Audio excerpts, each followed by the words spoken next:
The Boston Bruins snap the Minnesota Wild's 14-game point streak. A battle today against the Bruins. We'll talk about all of the action on today's Locked On Wild POSTCAST. You are Locked On Wild POSTCAST, part of Locked On Sports Minnesota, your team every day.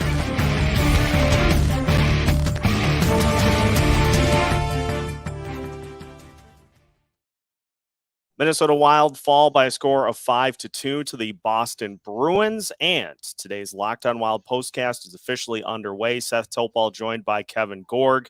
Kevin, a fun hockey game today. There was a lot of energy, a good start for the Wild as they were able to pick up that first goal of the game, and early on, it looked like game on for the Wild.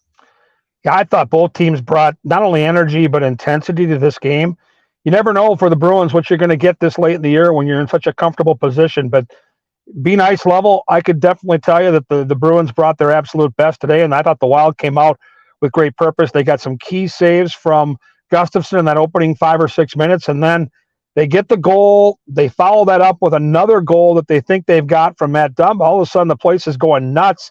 Looks like it's going to be 2-0 Minnesota, and then that goal gets overturned. And that was kind of the tone the rest of the way. It was a nervous, tenuous tone, and I thought, again, if you're the Minnesota Wild and you're playing right now without some of your very best players, I think Middleton and Brodin today were really missed on the back end. I don't know what Kaprizov could have brought to that 5-on-3, but he's pretty good last time I checked. So no one makes excuses. That's part of the game. You're going to play some games shorthanded. They did. They battled, but the better team won this afternoon. Marcus Johansson gets the scoring started, and Michael Russo tweeted it. If those two goals were allowed to stand, 4-point night for Johansson, and he just continues to be just an unbelievable part of that second line. He scored, he set up Boldy, just had a phenomenal game once again here today. I mean, I don't think anybody knew when this move happened, even though the Wild had him prior. It was a COVID year. We didn't really get to know Johansson. He was banged up. I had a conversation with him on the last road trip, and he said, I was never fully healthy that first time through Minnesota. Well, we're seeing a fully healthy Johansson right now. We're seeing a guy with speed, skill, and to your point, we're seeing chemistry with Joel Eriksson and Matt Boldy. And this is the best that Matt Boldy's looked since Kevin Fiala left, and that is significant when you look towards the playoffs and knowing that you're going to have Kaprizov back and knowing the amount of attention that top line is going to draw. This is huge for the Minnesota Wild. We saw Oskar Sundqvist score as well, and with Kirill out of the lineup, we've seen the Wild go to more of a traditional power play 1, power play 2. That power play 2 is doing some nice things for this team, and it led to a goal here today. Yeah, I think Dean Evison said a pretty loud and clear message when he kept the top group off the ice to start that power play, and he was rewarded for that decision. I thought Freddie Gaudreau made a very decisive move, having just a little extra patience there to wait for Sundqvist to get into a better shooting position. Sundqvist is a big body. He's hard to move around the net, a lot like Joel Eriksson. That's where he's going to make his living, and he's got good hands. You can see that right there. He might not be the quickest player from zone to zone, but you get him in that offensive zone, Seth, and he is an absolute weapon. He showed that in that power play goal. You talk about the Bruins and everything that they have. I mean, Marchand, Pasternak, Krejci. Oh, and then they've got a pretty good goalie themselves. And for as much as this Wild team attacked, you got to just tip your cap to the Bruins being the better team and being the team that got the more important saves as the game wore on. Yeah, we've seen all the top teams. Minnesota's played Colorado. They've played Tampa Bay. They've played Toronto. This is bar none the best team that we've seen all year. And you saw it again tonight. You mentioned some of the superstars. They've got not one but two outstanding goalies. Swayman comes off a shutout a couple nights ago in Winnipeg. But let's focus on that third line. Charlie Coyle's a player we're all very familiar with. He's playing some of his best hockey as a pro. Came into this game today plus 24, double-digit goals, a penalty kill guy. He showed some real skill today. And Charlie Coyle, I will tell you, Seth, one of the nicest human beings I've ever had the chance to cover in my 17 years of doing this. Just a tremendous, tremendous human being. So happy for him.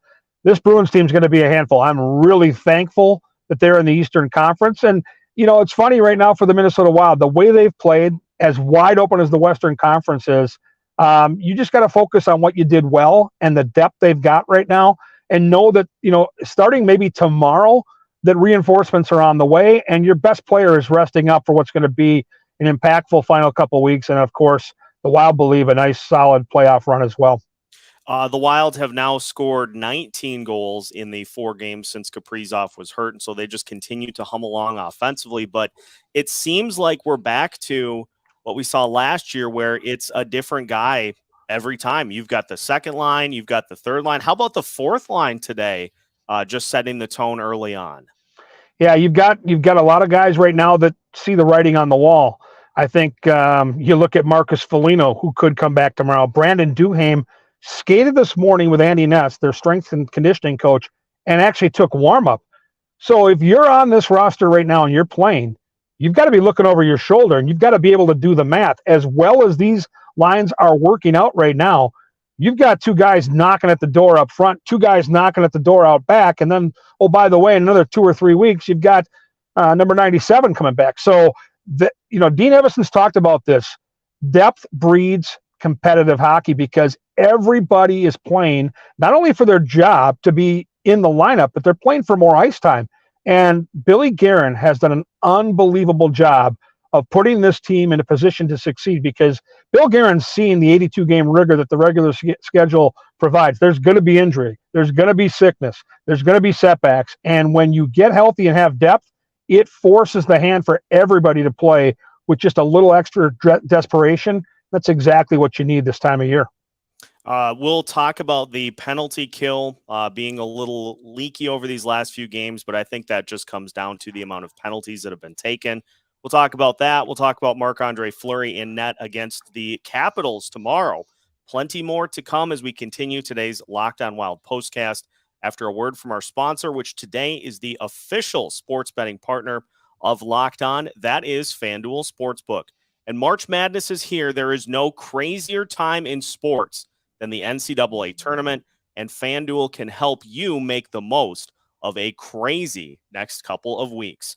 That's because new customers get a no-sweat first bet up to $1,000 when they join FanDuel. That's bonus bets back if your first bet doesn't win. Just download the FanDuel Sportsbook app. It's safe, secure, and super easy to use. And you can bet on everything from money line to point scorers to 3-pointers drains. Plus, FanDuel even lets you combine your bets for a chance at a bigger payout with the same game parlay.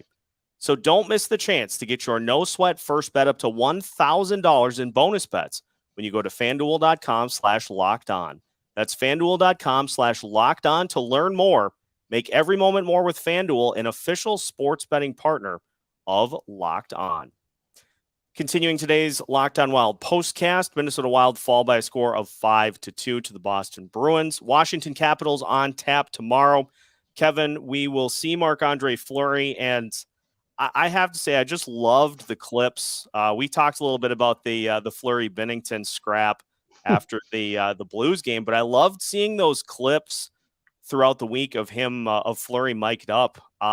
Let's get some more of that, please. And Fleury at this point in the season, I think, is really starting to gain some of that confident swagger that's helping this team propel themselves forward here through the final few weeks of the season. Yeah, I'm with you. The more I hear from Marc-Andre Fleury, the more I'm going to be smiling. I loved that whole sequence. I'm really glad that the linesman stepped in. Ryan Carter made a great point during our broadcast today on Bally Sports North, talking about both those guys taking their masks off and having their heads exposed. You don't think about that, but when Ryan Reeves and some of these big guys square off, they've got helmets in case they fall and hit the back of their head. And you don't need any of these guys, especially a player as valuable as Marc-Andre Fleury getting hurt right now. What I loved was talking to his teammates yesterday after practice at Tria Rink and just hearing how crazy the bench went when they saw him skate down to defend Ryan Hartman. It was awesome. Very cool. Just an iconic move by Fleury. And then you talk about the matchup tomorrow afternoon, and think about, as a hockey fan, how many times Alex Ovechkin, one of the greatest goal scorers in the history of the game, has stared down Marc-Andre Fleury, one of the greatest puck stoppers in the game. Think back to those unbelievable playoff series between the Penguins and the Capitals. We're going to get treated to that tomorrow. We know where Ovechkin's going to be posted up, especially on the power play. You know Flower wants to beat him. Longtime rivals. It's going to be a really, really juicy matchup. We've seen the penalty kill more prone to giving up goals here over the last few games. But Kevin, I think, at least from my perspective, that stems from the fact that we're seeing the penalties start to creep up a little bit again. If you can keep that penalty kill to a couple of chances per game, I think that's where they are operating at their best. But, we've seen them over the last few games kind of creeping up towards that 3, 4, 5 penalties per game again, which is leading to some power play goals for the opponents. I had a conversation about this with Wild assistant coach Bob Woods, and he made a really good point, Seth. He talked about puck possession.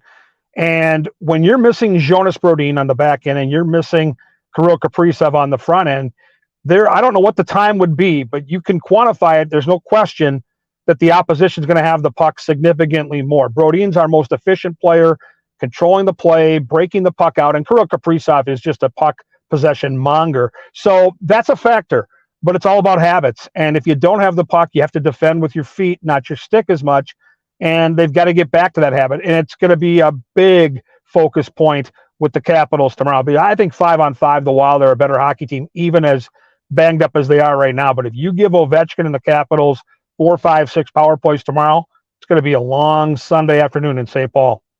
And I know it's a point that will be mentioned in looking at the game against the Bruins here today, but that 5-on-3, you like to come away with the goal in that situation, especially against a team like the Bruins. I felt like before that power play started, once the puck was cleared out, I was talking to one of the security guards down by the Wild locker room. I said, this is the moment you're going to look back at, somewhere around 4 o'clock when this bad boy in the dust is settled and it's over. You score here, Wild have a significant chance to win the game. The crowd's going to be amped up. You're going to have momentum because it was late in the period. You're going to go into the locker room with some real good feels. You don't score in a 5-on-3, it's going to look like that hill is going to be a lot taller to climb. And it was a huge difference in the game because the Wild actually came out and got the next goal in the hockey game, but that didn't tie the game. That just got them within 1. That gave the Bruins plenty of comfort to make plays late, to secure another goal and then an empty net goal to make it 5-2. So big sequence. I thought they had a couple of okay looks, but I didn't think they put any pressure on the Bruins down low. They were very passive. They stayed to the outside of the high point of the slot. And I just don't think they forced the issue with as much confidence as a team that's ready to score in a 5-on-3 situation. You've got to get better looks in that scenario. They didn't, and I'm certain that Dean Evison will take a look at some clips with those guys, and they'll make some adjustments next time. Kevin, you talked about a few guys potentially returning tomorrow, mentioned Brandon Duhaime taking warm-ups today. And for fans who are curious as to where these guys could slot in and what they could bring, one of my favorite players on this team, of course, Brandon Duhaime, I think can just bring a nice spark for this team on both sides of the ice, plays with a high motor, plays with some nice burst, and right at the perfect time, I think, for him to just slot back in. Yeah, I hope it happens. I know it's going to be a question mark until we get to the rink tomorrow morning, but certainly he's very close to a return. Marcus Foligno's close to a return. Jonas Brodin has a very good chance to play tomorrow. I think the other question mark will be the health of Jake Middleton. He's been really sick, non-COVID, so there is still a chance he plays tomorrow, but I would say I'd put him in more of a doubtful category. I think 17 and 25 have a very good chance to play, and I think 21's probably a coin flip. But the other factor is this was a very fast-paced game. You're coming off an emotional game in St. Louis and all those road games. You come back home and you're facing the best team in the league. To get some fresh legs in that lineup tomorrow would be huge, especially when you think about if the Wild do end up, taking a couple of penalties. Think about what Foligno and Brodin and maybe a Duhaime could bring to that penalty kill. These are some of your very best penalty killers as well. So, yeah, it's one of those mornings where you're going to want to follow along on social media. We're going to chat with Dean Evison somewhere around 10:30 or 11 tomorrow morning here at the Xcel Energy Center, and I think there'll be some major updates there. That would be great to see some of those guys be able to get back. Kevin, just to finish, this team continues to keep pace up at the top of the division. I know Dallas plays, I believe, tonight, and the Avalanche won today. It's going to be a grind for the Central Division all the way to the end of the season, but for the Wild to have banked a little bit of a cushion on Winnipeg is huge for their chances to be able to finish in that top 3. It is. The Jets, unfortunately, won a game today in Nashville where both teams got points. It was the worst possible scenario, but it sure is a fun time of the year to be a fan, especially of a team like the Wild that are right in the thick of it. Yeah, they're trying to win a division. If not, they're trying to get home ice, because whether you play Dallas or St. Louis, and I think it's one of those two teams they end up playing, home ice would be very significant because of that last change for Dean Evison to get some freedom for Kaprizov, yes, but also to match up with some of those top weapons, whether it's Robertson on Dallas or McKinnon on Colorado, and that brilliant line. So lots to play for. I love the way they're playing. I love the fact that they're going to be getting healthy here day by day. And as tough as the schedule is right now, and you get Washington tomorrow, you go to New Jersey, then you get a little breather. When you play Philadelphia on their soil on Thursday, when you play Chicago next Saturday, those are the games where the Wild have got to bank points, because you've got some super tough games later this month and into April. I'm talking about trips to Colorado, trips to Vegas, a desperate Nashville trip.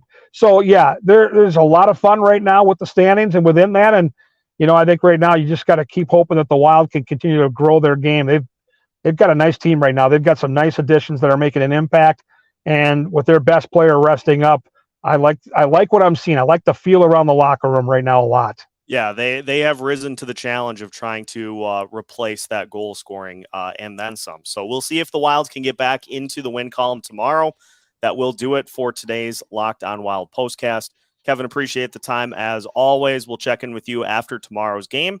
Hopefully a Minnesota Wild win. And listeners, make sure you are keeping up to date with everything at Locked On Wild as we guide you through the rest of the season.